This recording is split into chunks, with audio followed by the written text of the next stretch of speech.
раиси вилояти мухтори кӯҳистони бадахшон ёдгор файза ва муофиқи тоҷикистон нахуст бо рафти корҳои бунёдӣ дар толори варзишии коллеҷи тиббии шаҳри Хоруг шинос гардиданд. Бинои толори варзишӣ аз ду ошёна иборат буда, дар ошёнаи якум маҷлисгоҳ барои баргузории чорабиниҳо барои 180 ҷойи нишаст ва дар ошёнаи дуввум бошад толори варзишӣ барои баргузории сабқатҳои варзишӣ бунёд шуда истодааст. сохтмони ин ду толор барои баргузории чорабиниҳои соҳаи тандурустӣ муҳим ва зарурӣ маънидод гардида, тазаккур шуд ки аз ин баъд чорабиниҳои соҳаи тандурустиро метавон бо истифода аз толорҳои мазкур бароҳ монд.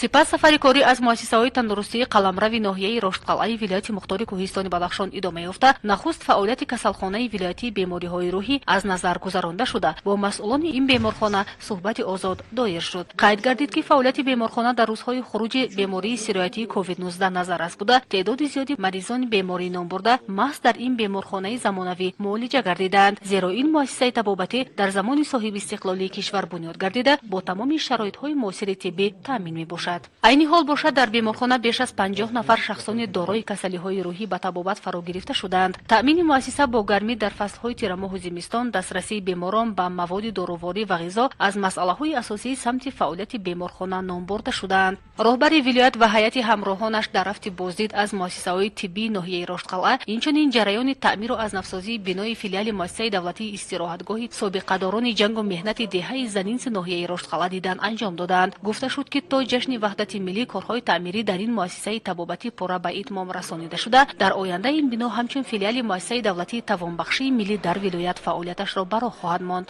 дар маркази ноҳияи Рошткалъа гурӯҳи корӣ аз идомаи корҳои сохтмонӣ дар бинои сехи коркарди гиёҳҳои шифобахш, ки аз ҷониби ҷамъияти дорои масъулияташ маҳдуди Ваҳдат ЛТД сохта мешавад, дидан намуданд.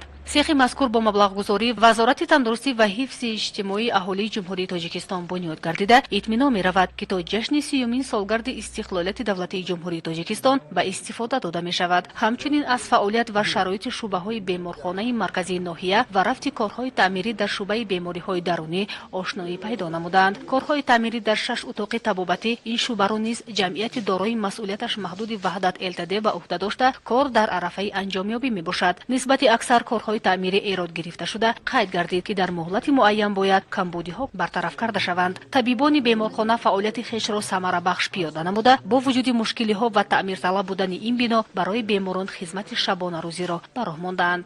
гурӯҳи корӣ ҳамаи шӯъбаҳои беморхонаро пурра аз назар гузаронда, сипас бобати бунёди беморхонаи ҷадид ва муваққатан куч додани он ба беморхонаи касалиҳои рӯҳии вилоятӣ саривақтӣ арзёбӣ намуданд.